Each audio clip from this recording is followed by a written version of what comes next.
mukhang kailangan mo nang palitan agad ang background music. Kasi horror daw to. Kasi sandali lang yung hindi horror na part. Umpisahan ko na. Okay. Bata pa lang ako, mahilig na ako sa mga horror movies. Hindi ko alam na ang mga kwentong kababalaghan, pwede palang mangyari sa totoong buhay. Nagsimula ang lahat noong 19 years old ako. Isang araw, nakita ko sa may kusina ng bahay namin ang lola ko. Nakatingin siya sa akin at tahimik lang na nakaupo. Hindi siya umiimik, hindi gaya ng dati na napakaingay niya sa umaga. Hindi na ako nagtataka. Paano naman kasi iimik ang isang matanda na matagal nang patay? Yay! Kayo, in itself, nakakatakot na may makita kang patay na. Tapos yung nakatingin pa sa'yo. 3 taon nung mamatay ang lola ko. Pero ang itsura niya nang magpakita siya sa akin, parang buhay na buhay pa siya. Hanggang ngayon ay palaisipan pa rin sa akin kung bakit ba siya nagpakita. Pero simula ng insidenteng yon, naging bukas na ang diwa ko sa iba't ibang uri ng kababalaghan. July 13, 2019, alas 12 ng tanghali. Habang natutulog ako, para ako nananaginip. Ano? Para akong nanaginig. Nanginginig. Winonword. Nanganginig. Nakita ko yung sarili kong katawan na nakahiga sa mahabang bangko. Akala ko bangungot na dahil para bang naglalakbay ang kaluluwa ko. Para akong hangin na tinatangay palayo sa sarili kong katawan. Sinubukan kong kontrolin ang kaluluwa ko. Nagtangka akong bumalik sa katawan ko, pero hindi ko magawa-gawa. Nagsimula na akong lamunin ng takot. Inisip kong patay na rin ako. Pumunta ako sa mga kakilala ko para humingi ng tulong, pero sa kasamaang palad ay hindi nila ako naririnig. Sinubukan ko muling bumalik sa katawan ko. Sa pagkakataong ito, ginaya ko ang porma ng pagkakahiga ko. Awa ng Diyos, nakabalik ang kaluluwa ko sa tahanan nito.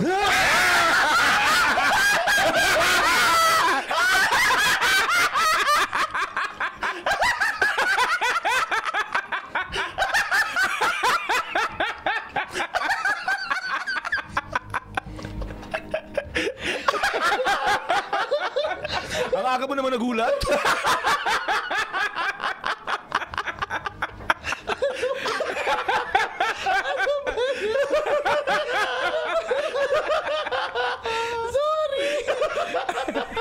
Sinurod Jupiter yung langgam. Langgam ba? Ayoko na.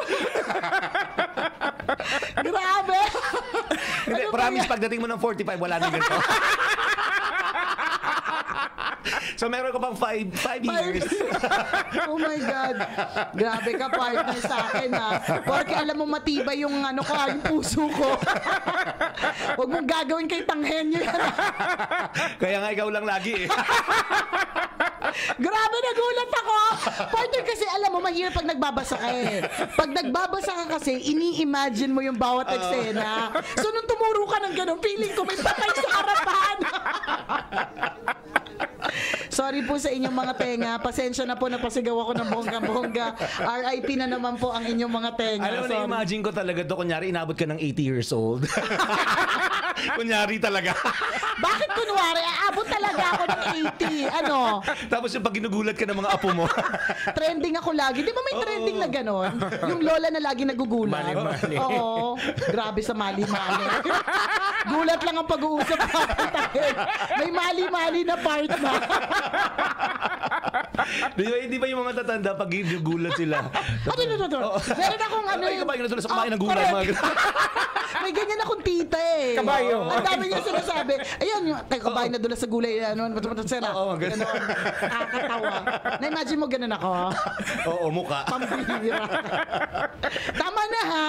Okay, sige. Na-achieve mo na, di ba? Happy na. Sa pagbabalik. Okay. So ayun na nga, sinubukan ko muling bumalik sa katawan ko at sa pagkakataong ito, ginaya ko ang forma ng pagkakahiga ko. Awa ng Diyos, nakabalik ang kaluluwa ko sa tahanan nito at nagising akong hingal na hingal. Kinagabihan ng tulog na ang lahat. Nanatili akong gising dahil natatakot akong baka maulit ang masama kong panaginip. Maya-maya may kumatok sa pinto. Napaisip ako, sino naman kayang mambubulahaw sa 10 oras ng gabi? Ang nanay ko ay isang albularyo kaya inisip ko na baka ang kumakatok ay magpapagamot sa kanya. Binuksan ko ang pinto at nanlaki ang ulo ko sa aking nakita. Ay. Takot naman. Tinitignan ko kayo, baka magtulog kayo. Alerto na. Napraning. Bumungad sa akin ang isang matangkad na lalaki. Matulis ang mga tenga, singkit at mapula ang mga mata. K-pop. Or adik lang. At may sungay na sinlaki ng hinliliit ng tao. Hello? Parang mas malaki yung sungay mo, partner. Sa Wala sungay palis niya. yan. Magkabukol yun. Magpapagamot sa nanay mo. May bukol. Makasungay naman agad to. Buko lang yan. Kasi sungay na sinlaki ng hinliliit ng tao. Para maliit. Kasi nakita ko yung kid super eh. Downline ko yan. Ako yung upline niya. So mas malaki sa akin. Nakakaloka. Hubot-hubad ang lalaki na mapulang-mapula din ang katawan. Nilalamon na ako ng takot pero pinaglalabanan ko ito. Ito nakakalurk eh. Hinawakan ako ng lalaki sa braso ko pero nagpumiglas ako. Maya-maya, bigla na lang siyang nawala. Pero nagmarka sa braso ko ang hipo niya na parang paltos. Kinabukasan ay takot na takot akong nagkwento kahit kanino. Nang mapansin ng nanay ko ang paso sa braso ko, sinabi ko na lang na nadikit ako sa kaldero. Makalipas ang 3 araw, isang mag-asawa naman na may matutulis na tenga ang lumapit sa akin. Sobrang puputi ng kutis nila. Kakaiba sa normal na taong itsura nila. Habang papalapit sila sa akin ay biglang may batang sumulpot sa tabi ko. Kamukha nila ang bata na matulis din ang tenga. Laro tayo, ang sabi ng bata. Sinong taya? Pamela 1. Pamela. Sa takot ko ay tumanggi ako. Nang tanggihan ko ang gusto ng bata ay biglang nagalit yung babae. Nagtayuan ang mahabang buhok nito na parang sumabog sa ere. Parang Patay yung ilaw. Pero pili kami nakatingin sa akin. Napadasal ako sa sobrang takot. Inantay ko na lang silang maglaho bago ko muling idinilat ang mga mata ko. Simula noon ay nilisan ko na ang probinsya namin at minabuting dito na lang sa Maynila manirahan. Pero kahit nandito na ako, ay sinusundan pa rin ako ng kababalaghan. Hindi ko pala sila kayang takasan. Pero ang mahalaga ay hindi pa rin ako tinatakasan ng aking katinuan. Ako po si Dan, isang tambalanista, at ito ang true horror story ko. True story. Ayan. Dan, sige, enjoy ka lang dyan sa bahay niyo. Huwag ka muna pupunta dito. It's okay if you don't visit. I know you're busy. Kailangan marami kang mga gawin to keep you busy. Huwag kang dumalaw. Nakakatakot kasi baka mamaya Dan. Hindi kasi, di ba, minsan it's about the area. Minsan it's about the person. And in the case of Dan, it's about the person. Hindi yung probinsya yung may problema. Hindi naman problema, pero ikaw yun. Ikaw yung open eh. Tama, Ikaw bukas yung parang mata mo. Tama, parang portal ka nila kasi ikaw yung Nakakakita. Alam kahit din kasi lumipat ka nila na ng lugar. Alam din kasi ng mga elemental kung nakakakita ka, kaya lumalapit sila sa iyo. Yung iba humihingi ng tulong, yung iba gustong makipaglaro. Yung Takot. nagpakita sa iyo yung ano mo, ni lola mo, no? Ano kung ibig sabihin nun? Di ba? Naku, partner, may Baka lola sabihin, ka pakilala mo ako itang henyo. Ay, alam mo, ayoko pa rin ikaw mamit. At lalong ayoko mamit yung lola mo. Ikaw, tanghenyo, up to you. Kung type mo, tanghenyo. Nakakatakot. Isang henyo, pakilala mo ako. Hindi, baka yun yung pamana ng lola. Kasi sa kwento niya, simula nung nagpakilala yung lola niya. Yung nagpakita. Oo, ang dami ng nangyari. Ay, sa bagay, di ba may ganun? Di ba may kwento kong ganun, partner? Yung kailangan may ipamana na bato or malay mo. kailangan pinapamana yung may ganun, di ba? Anting-anting nga. Oo. Malay mo, di ba may anting-anting pa rin lola mo. Kaya Diba? sa'yo. Tsaka binigay. lahi sila ng manggagamot. Oo, kasi nanay mo, albularyo. Alam mo, eventually masasanay ka na rin. Parang kaibigan natin si Nick Nangit. Yung eventually nasanay na lang siya. Kasi siya maski sa aeroplano, may kasabay siya sa ere. Hala? Sa labas, pag tumingin ka ng clouds, di ba, titingin ka clouds. Picture. May mga kasama siya. May mga lumilipad-lipad Oo, din. may mga ganon. So eventually, nasanay na lang siya. Minsan may duguan siyang katabi, ganyan. So, ikaw din, Dan, eventually, Sakay ka di ng ba? bus ng MRT. May kasama ka. Oo. May kutsilyo Oo. dito. Oh my God. Ay, nako. Pero yung mga kwento niya, hindi nalalayo sa mga mga nangyayari sa pelikula, no? Yung mahabang tenga, Correct. tapos yung mga sumasabog na buhok pag Oo, nagagalit. alam mo kung ba't ako natakot kasi kakapanood ko lang sa Netflix nung Lights Out. Napanood mo ba yun? Oo, yan. Di ba? Nakakatakot yung Lights Out. Nakakataranta siya eh. Oo. Ang sakit-sakit na sa puso. Nakasakit sa tiyan. Di ba yung ano ba, Oo. sa dilim lang siya Lumalabas. Lumalabas. Oo. Tapos ang itsura niya, unang itsura niya doon yung Oo. nakaupo. Oo. Yung nakaupo siya tapos itim tapos ay Diyos ko lang. Iba talaga. Parang pang pelikula yung dating eh. Pero wag mo namang lahatin Dan. Balay mo yung kumatok sa'yo. Nag-trick or treat yan. Lalo pat malapit na. Dahil binigyan mo na lang ng candy, di ba? Oo. Para hindi nagalit sa'yo. At sana hindi rin it will not worsen.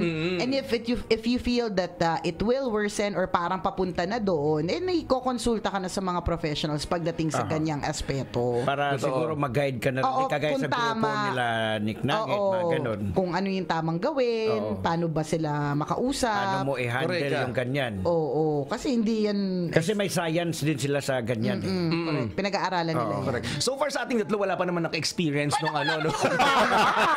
Sino kayang unahin? Partner, Sino kayo lalapitan? yung gulatin mo nga lang ako, di ba? Paano pa kaya pag Paano na nakakita kaya? ka, no? Totoo. Oh Grabe, my no? gosh, hindi ko alam. Ako sa elevator ako takot na takot eh. Feeling ko lagi may sumusunod sa akin pag lumalabas ako. Dahil sa The Eye. Oh. Yung pelikulang The Eye, di ba? Yung mga ganun paglabas ko, lumilingalinga ako palikod eh. Oo, Feeling ko may tinitingnan- sumusunod sa akin. Nakakatakot. Well, anyways, more of katatakutan dahil pa October na po. Yes. Ang bilis, no? Okay, parang kailan lang. Parang kailan ang lang pinakamatagal talaga na dumaan na buwan yung Agosto. Oo, parang ang haba-haba na August. Pagdating ng September, ang bilis lang. Kasi patapos yung September. Patapos na siya. Hindi Tapos natin na, magka-Halloween na. Oo. After Halloween, ito na. Talagang Paskong-Pasko na. sa mga malls, Christmas na eh. Ang dami na talaga. Pasko na talaga. It's the season to be jolly. Falalalalala. Dead man na tayo sa mga nakakatakot. Ayaw natin ng mga ganyan. Ipag-pray mo lang kapag nakakakita ka ng hindi maganda o hindi ka aya-aya sa paningin mo, magdasal ka, lalayo din sila. Lulubayan ka din nila. Yan naman yung ginawa mo nung una, 'di ba? 'Di ba? Nagdasal ka, tapos nakabalik Correct ka ka. naman dun sa katawan mo. Akala ko nga doon nung nakabalik na siya sa katawan niya, babalikan niya yung mga hindi pumansin sa Oo kanya. nga. Mga walang Bakit hiya mo- kayo. Pero yun yung pinakamasaklap na feeling, no? Yung sigaw ka na ng sigaw tapos hindi nila naririnig. Oo, sa Diba? panaginip nangyayari yan. Oo. Well, at saka magpasalamat po tayong lahat na nagigising tayo mula sa isang masamang panaginip. 'Di ba? Tama. Kung halimbawa binangungot ka kagabi tapos gumising ka ngayon, napakaswerte mo. 'Di ba? Totoo yan. Blessed ka, ibig sabihin talag may mission ka pa ngayong araw na ito. So dahil may mission ka pa ngayong araw na ito, be kind, be Tama. good, be helpful.